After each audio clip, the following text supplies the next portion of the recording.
Hey everyone! So in today's video, I have a sketchbook review for you, and I'm very happy because I'm getting to try out the Mossery Mixed Media Sketchbook, and Mossery was really cute, and they sent me one of their sketchbooks to try out and see how I like it. And so, yes, the sketchbook was sent to me for free, but all of the opinions I'm going to be saying are my own, so you can be sure they're honest. Also, my voice probably is weird because I got sick again. That seems to happen when I'm working, apparently, and when I really need to be active, so that's cool. But we're sticking through it. So I evidently chose the cover to be in bunny blue. If you guys know me, you know I love the bunnies. I have 2 of them myself, and I'm just in love with them. And I was looking through all the covers, and then I saw this little cover with the bunnies and the sweaters, and it's so cute. I have a white rabbit myself, and it spoke to me. No, I'm kidding. It was just adorable, you know. I love all the bunnies. And so, of course, I had to pick that one up, and I just chose to personalize it with my name. I couldn't think of a clever quote or anything else, so I just used my name. And yeah, these are super cute sketchbooks just because you can choose the cover and to personalize them with your name or like a little quote at the top, or even just to say Mossery. But yeah, they're really cute, and I love the design and the cover. They also have a bunch of other really adorable covers. I kind of want to get more, but you know, I have sketchbooks, so I don't technically need any more. It comes with a sheet for contact information right on the front, and there's a couple of graphed sheets that are for writing or drawing any inspiration or brainstorming, that kind of thing. And so there's 38 sheets, so 76 pages, and the paper thickness is 224 GSM. And so this is a really thick paper, and it has a very definite tooth.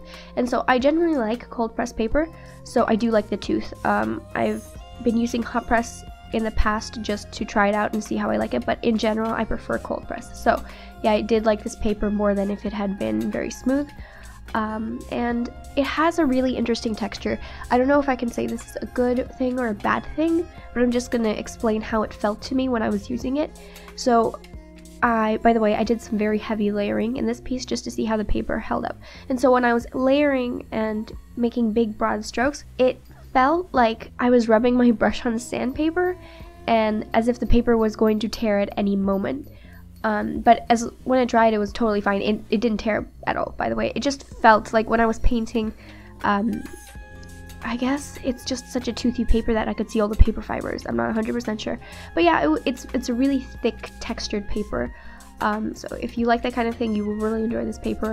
If you like really smooth paper, then this might not be your cup of tea.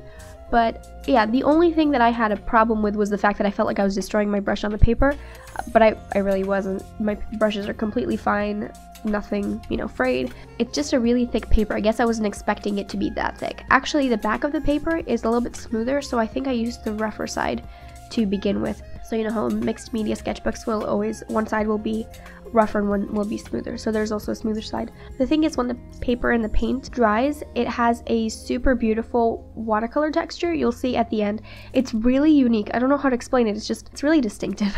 So even though it felt kind of weird to paint, the texture that it created was absolutely gorgeous, so I will be using it again, of course. And so just comparing it to my Canson Mixed Media Sketchbook, because everybody basically has one and they're pretty cheap, the paper is much thicker and rougher, and so it's sort of similar to the Canson XL cold press watercolor paper, only it has a little bit more tooth. And by the way, the XL watercolor paper, the cold press, is my favorite paper, even though it's not super expensive. I just like that it's thick and has texture to it. And so back to the sketchbook, the cover is kind of like a thick cardstock material, and in all honesty, it's so beautiful. I really don't want to chuck it into my backpack if I'm traveling, and that's because generally I only bring hardcover sketchbooks with me whenever I'm going someplace.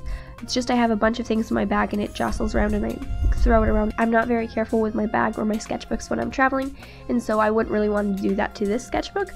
It would hold up much better than a soft cover sketchbook, and I don't think it would really damage, but I don't want to risk the chance of damaging it because it has all these bunnies on the front, you know?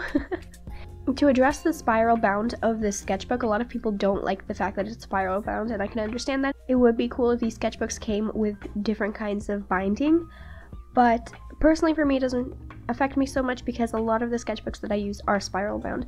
The only thing that I had a problem with for this sketchbook is I was wondering if the cover folds back, because if it didn't, then I would have a problem with the spiral, because, you know, once you get to a certain amount of pages, I'm left-handed, so if I got near to the end of the sketchbook, it would be really in my way, the spiral bound, you know? But you can actually fold a cover backwards, so it's not a problem for me at all.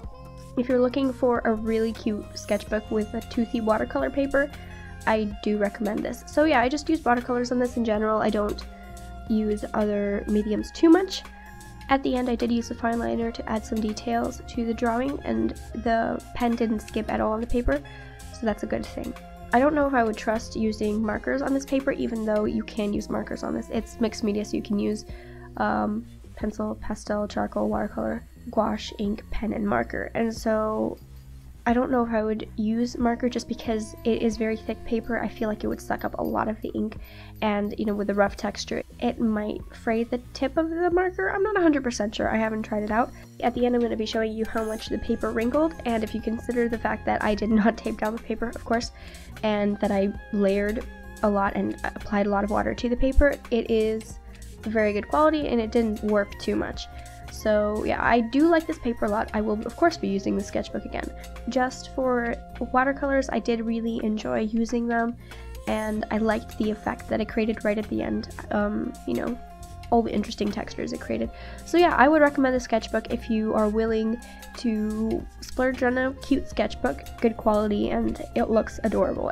And so if you do want to grab one, I'm going to have a code right at the top of my description, which will be for 15% off your sketchbook order, which is going to be cool. It's just Sarah15, and so this code will be available for about a month, so if you want to, you should just go grab one as soon as possible.